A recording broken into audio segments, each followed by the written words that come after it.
کام ہے. نیکیوں کی طرف بلانا، برائیوں سے روکنا، یہ امت مسلمہ کا کام ہے، امت مسلمہ کی ذمہ داری ہے. اچھا، کن کو بلائے اور کہاں تک ہے؟ تو اس میں کیا بتایا؟ اس میں یہ حد بتایا حضور پاک صلی اللہ علیہ وسلم نے حجۃ الوداع کے موقع پر کہ جو موجود ہیں، جو کون ہیں؟ جو موجود ہیں، ان کی ذمہ داری ہے کہ وہ غائبین تک پہنچا دیں. یعنی اس وقت جو میری بات سن رہے ہیں اور اس میدان میں وہ موجود ہیں، تو ان کی ذمہ ہے کہ جو یہاں پر نہیں ہے، یہاں پر دوسرے میدانوں میں ہے، دوسرے شہروں میں ہے، دوسرے ملکوں میں ہے، اسی ملک میں دوسری بستیوں میں ہے، جہاں جہاں پر بھی ہے ان تک پہنچا دینا، یہ اس جو یہاں پر ہے ان کا کام ہے. اچھا چلو، یہ تو وہاں تک پہنچا سکیں گے جو موجود ہیں، لیکن جو ابھی تک دنیا میں آئے بھی نہیں ہے، وہ اس وقت کسی ملک میں نہیں ہے، وہ اسی وقت عالم ارواح سے یعنی ادھر دنیا میں آئے ہی نہیں ہے، وہ تو بھی غائبین ہیں. تو ان تک کون پہنچائے گا؟ تو گویا یہ ایک نظام رکھا کہ جو موجود ہے وہ غائبین تک پہنچا دے. اب وہی شاہد بن گئے، اب ان کے ذمہ ہے اوروں تک پہنچانا، اب ان کے ذمہ ہے اوروں تک پہنچانا، اب ان کے ذمہ ہے اوروں تک پہنچانا. اس لیے کہ قیامت تک آنے والے انسانوں کی یہ ضرورت اور یہی حاجت ہے، تو ان تک پہنچانے کے لیے ذمہ داریاں ان لوگوں کو دی گئی کہ جو اس زمانے میں موجود ہو. اس لیے میرے محترم دوست اور بزرگوں اور بھائیوں، اللہ ہم سب کو توفیق دے کہ ہم ان باتوں کی نیتیں کریں کہ سیکھنا بھی کام، عمل کرنا بھی کام، اور اس میں کامیابیوں کا یقین دل کے اندر پیدا کرنا بھی کام، اور اس کو پوری دنیا میں پہنچانا اس کا کام. اور ساتھ ساتھ یہ یقین ہو، جس طرح میں نے پہلی بات عرض کی کہ اس زندگی کے اندر عافیت ہے، باہر نہیں ہے. یعنی بالکل یوں مثال واللہ عالم کس حد تک ہے کہ بینائی آنکھوں کے اندر ہے، باہر نہیں ہے. اپنے بدن کے اندر بھی باہر کسی عضو میں نہیں ہے. سنوائی کان کے اندر ہے، باہر نہیں ہے. بولنا یہ زبان کے اندر ہے، باہر نہیں ہے. باہر تو باہر کا یہ مطلب نہیں ہے کہ دکانوں میں نہیں ہے، دکانیں تو نہیں بولتی، انسان بولتا ہے. نہیں، انسان کے اندر دوسرے اعضاء میں بھی نہیں ہے. جس عضو کے اندر اللہ نے جو رکھا ہے وہ اگر وہاں پر نہیں ہے تو اس کو بھائی اس کو ذرا تھوڑا سا نیچے، اگر ادھر نہیں ہے تو اس کا کیا مطلب؟ کسی اور جگہ پیدا کرو اس کو. مثلا آنکھ نے کام خراب کر دیا، یعنی آنکھ نہیں دیکھ رہی، تو کہتے چلو کان پر محنت کرو تاکہ یہ تو دیکھنا شروع کر دے. ایسا ہوتا ہے؟ کان نے سننا چھوڑ دیا، اپنا کام چھوڑ دیا کسی وجہ سے، تو کہتے چلو آنکھ میں کام شروع کر دو تاکہ آنکھ کو سننا شروع کر دے. یہ نہیں ہو سکتا. ایک نہیں، اسی آنکھ کے اندر لگو کہ آخر خرابی کہاں ہے، کیا وجہ ہے کہ آنکھ ہے اور اپنا کام نہیں کر رہی. تو اسی کا نام علم ہے کہ مرض معلوم کرو اور مرض کا علاج معلوم کرو اور پھر اس دوا کی کیفیت استعمال معلوم کرو. یہ سب چیزیں سیکھنے سے آتی ہے.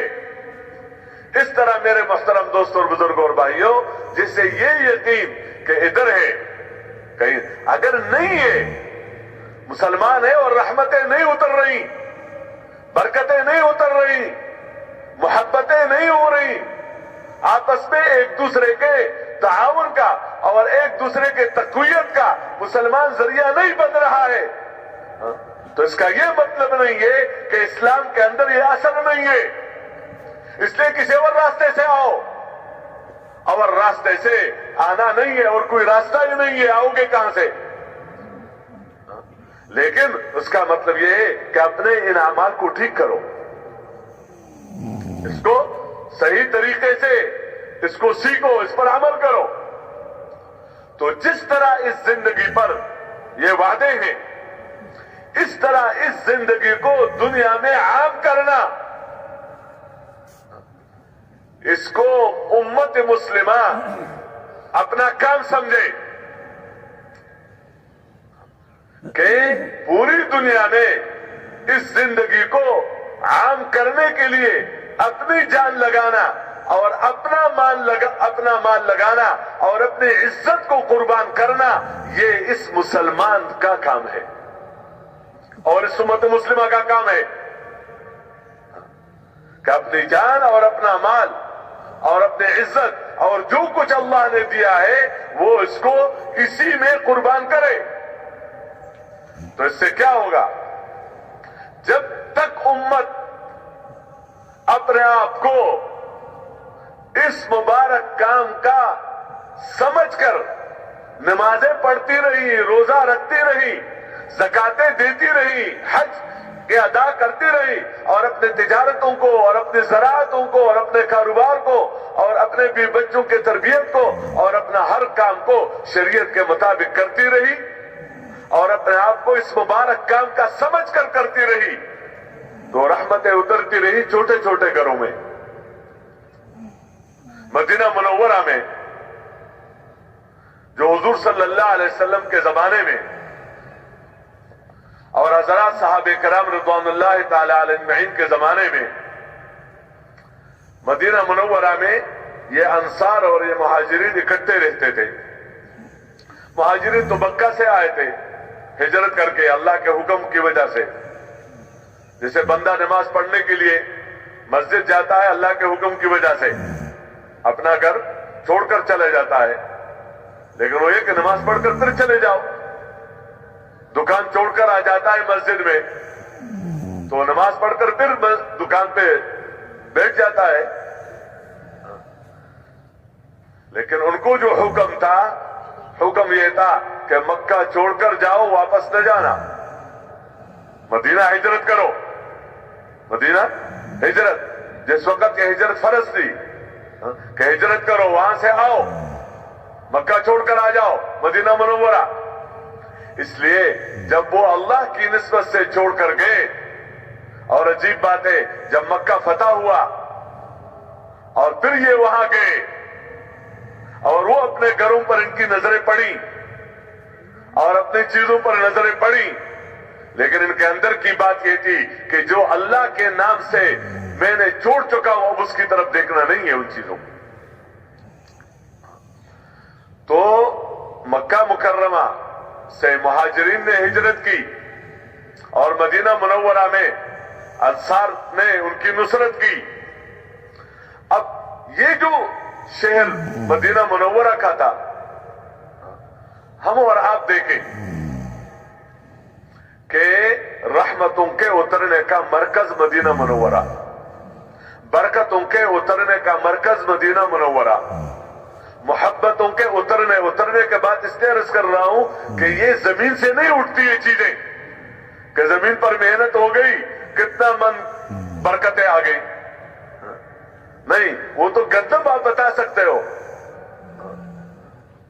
اور کتنا پیسہ مل گیا یہ بتا سکتے ہو، کروڑوں مل گیا، اتنا پیسہ مل گیا، زمین سے کتنی چیزیں نکل گئی معدنیات یہ بتا سکتے ہو، لیکن یہ بتانا کہ کتنی برکتیں آ گئی، کتنی رحمتیں آ گئی، کتنی محبتیں آ گئی، یہ نہیں بتا سکتے ہو، اس لیے کہ اس کا اترنا یہ اللہ ہی اتارتا ہے آسمانوں سے، برکتیں اللہ ہی کے ارادے سے زمینوں سے آسمانوں سے، اور اس کا ذریعہ یہ عقیدہ رکھنا چاہیے، یہ کوئی استحباب کی بات نہیں ہے. اس کے ان برکتوں کا اور ان رحمتوں کا اس کا ذریعہ نہ ایک پیسہ ہے اور نہ کروڑوں ہے. جیسے ایک پیسے سے بندہ سمجھتا ہے برکت نہیں ہے، لیکن اس سے کم اس طرح کروڑوں بھی برکت کی علامتیں نہیں ہے.